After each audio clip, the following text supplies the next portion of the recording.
Thank you very much for being on the programme today.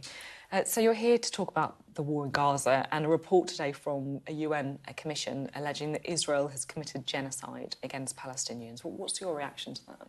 Well, they're absolutely unequivocal and firm on the fact that you need one of 5 criteria to deem that a genocide is occurring, and Israel has been found to basically be doing 4 out of those 5 things. And ultimately, we have a duty now as an international community to stand up and not just prevent, but when a genocide is confirmed, it's also about justice prevailing. I'm keen to talk about the international community, in particular what the UK should do, but it's right for me to bring in Israel's response. They don't accept the findings, saying that Israel categorically rejects this distorted and false report, and they say that Hamas is trying to carry out a genocide in Israel. Well, I'll just start by saying, of course, the attacks of the 7th of October were heinous. They were blood-chilling, and we are desperate for the hostages to come back home. I fear that also the hostages are not getting any food and the things that they need, and what is happening is actually prohibiting their safety and safe return, and a ceasefire would enable that. However, I, of course, am not surprised to hear that Israel and Benjamin Netanyahu is denying all of this. I'm sure they're also going to deny the murder of 65,000 people, the injury of 151,000 people, the inability to access medicines and dialysis of an entire community, the loss and destruction of 90% of people having their homes taken away from them, and the fact that 2.1 million people are facing famine. They've made it really clear from the outset that they want to destroy Gaza, and that's the mission they have set about doing. And we now, particularly in the face of this report, which was actually chaired by an expert who oversaw the Rwanda report, and that was confirmed as genocide, we have a duty to collectively stand up to Israel now. What does that mean? What that means is the international community convening, and that would look like Britain, the US, everyone coming together and collectively agreeing that we need to take action. And what that would look like, first of all, is referral to the International Criminal Court. I mean, people need to be tried in The Hague for this. These are war crimes. And Sophie, we say never again when we look at Bosnia and Rwanda, but here we are again, and it's been live streamed, and we've all seen it. And so many people have spoken out for many, many months, if not over a year, saying that a genocide is being committed. Now that has been confirmed, we cannot be bystanders to a genocide. I'm interested because in what you think the UK and the Prime Minister should specifically do as well.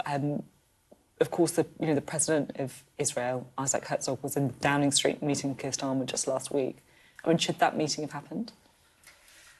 Well, it's not in my gift to decide whether that happens or not, but it's not something I would have wanted to see. I understand that we have to have diplomatic relations, and the way that we engage with our international partners is to have a dialogue with them. But I don't think that somebody who is responsible for war crimes, who incites the destruction of the entire Palestinian population, should be coming and having a meeting in Downing Street. But the UK have gone some way, and under a Labour government they have gone further than under the Conservative government. They have sanctioned some arms sales to Israel. They have called for sanctions for some individuals, but ultimately we need to see an unequivocal recognition of the state of Palestine. We need to stop all arms sales to Israel, components, anything. And we need to make sure that the strongest possible sanctions are placed on the perpetrators of these war crimes. But, you know, we are a penholder at the Security Council. We have to lead by example. Our British values are such that I don't believe that anybody would want to see what is happening playing out in Gaza and think that our government didn't do something to stand alongside our international partners and call it out. You talked there about, the limitations, and I think most people can accept that as well. President Trump, of course, is someone who perhaps does have more influence in the region than perhaps any other world leader, right? And he's come to the UK this week. Is that an opportunity to try and lobby him when it comes to that war? Of course it is. I'm sure that our Prime Minister and President Trump are going to sit down and chew the fat on lots of issues. But as far as I'm concerned, the United Nations has categorically said that a team of experts, an independent team of experts, has deemed that a genocide is happening in Gaza. I think that should be one of the top priority points to talk about. Thank you so much for coming in and talking about this report. You know, it's such an important thing, and I know how many people will just be watching what we're witnessing with just a feeling of desperation. I did want to ask you a little bit as well about the Prime Minister, if I may. And I know that, you know, you're going to be very careful in what you say, but it does seem to me as if something's shifted over the last week. You're getting Labour MPs talking either anonymously or openly about the Prime Minister, about his political future. What's your sense of what's happening? I think we've had a difficult time over the last year. There have been many things that the Prime Minister has had to deal with. The last couple of weeks have been particularly difficult for him, with our Deputy Leader stepping down, with the issues with Lord Mandelson. And obviously we had people rioting on the streets of London, up to 150,000 people just this last weekend, because ultimately there is a disquiet in our communities that needs to be addressed. There are people who were part of those riots who, yes, maybe racist or fascist, but there were a lot of people as well who just want to know they can access the NHS, they can get a home for their families, they can get a job. And it's really important that the Prime Minister actively listens to the concerns of people. There are many good things that have been sort of delivered in his time in office, for example, the 30 free hours of childcare, our greater relationship with Europe. And I think ultimately people don't know enough about those good things.